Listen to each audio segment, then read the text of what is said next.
27th March 1917. Communication in dialogue received during meditation. Look, thou seest the living form and the three inanimate images. The living one is clad in violet.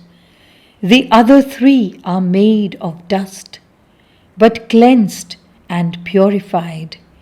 It is in the calm of silence that the living form can, by penetrating the other three, unite them in order to transform them into a living and acting vesture.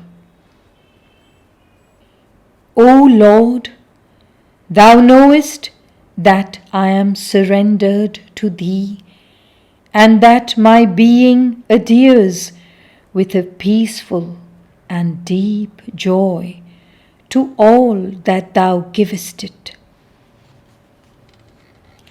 I know Thy adherence, but I would increase Thy consciousness, and for that awaken what still sleeps within Thee. Open Thy eyes to the light, and in the limpid mirror of the mind will be reflected what Thou shouldst know. Lord, all is silent within my being and waits. Knock at the door of consciousness, and the door will be opened to Thee. The river runs limpid and silvery. Its unbroken flow descends from the sky to the earth. But what dost Thou want to say to me that I must understand? Thy silence is not yet deep enough. Something stirs within Thy mind. The fire of the soul must be seen through the veils of the manifestation. But these veils must be clear and distinct, like words traced upon a luminous screen. And all this should be preserved in the purity of Thy heart, as the sown meadow is shrouded and protected under the snow. Now that Thou hast sown the seeds in the field and traced the signs on the screen, Thou mayest return to Thy calm silence. Thou mayest go back to Thy calm retreat to renew Thy strength in a deeper and truer consciousness. Thou canst forget Thy own person and find again the charm of the universal. May peace be upon Thee in these hours of repose, but do not forget the reveille which will sound soon. Thou wilt smile yet at Thy destiny, which speaks to Thee. Thy heart will use the returning strength. Thou shalt be the woodcutter who ties the bundle of firewood. Thou shalt be the great swan with outspread wings, which purifies the sight with its pearly whiteness and warms all hearts with its white down. Thou wilt lead them all to their supreme destiny. Thou hast seen the hearth and seen the child. One attracted the other. Both were happy. One because it burnt, the other because it was warm. Thou seest it in Thy heart, this triumphant hearth. Thou alone canst carry it without its being destructive. If others touched it, they would be consumed. Do not let them come too near it. The child should know that it must not touch the dazzling flame which attracts it so much.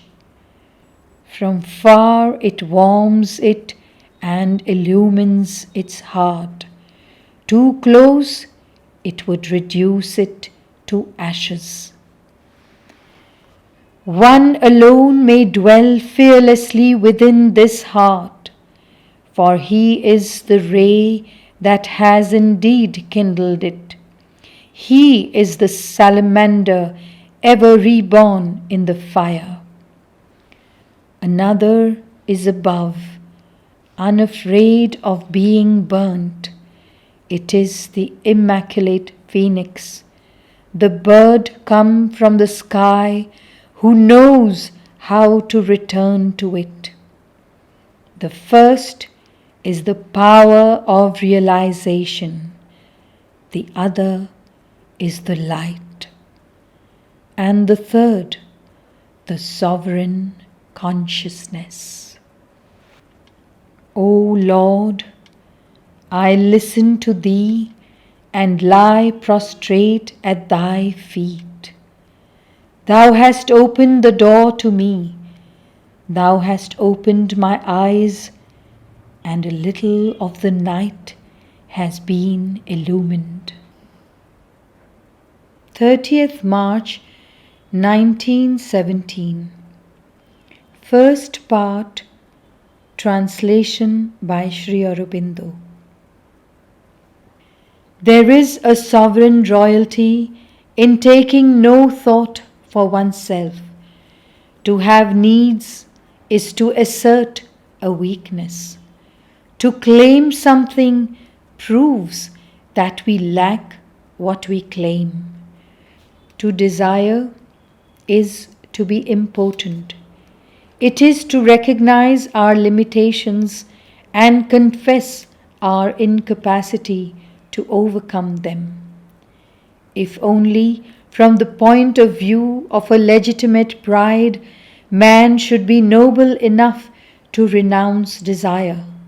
How humiliating to ask something for oneself from life or from the supreme consciousness which animates it.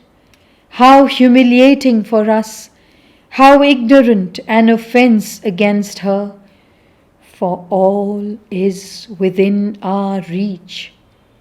Only the egoistic limits of our being prevent us from enjoying the whole universe as completely and concretely as we possess our own body and its immediate surroundings. Such too should be our attitude towards the means of action.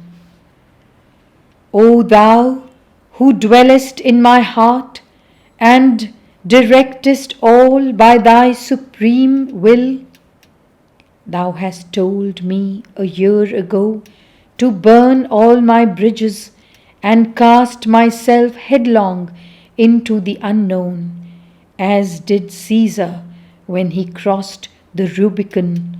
It meant the Capitol for him, or the Tarpeian rock. Thou didst hide then from my eyes the result of the action. Now still Thou keepest it secret, and yet Thou knowest that my equanimity remains the same before greatness as before misery.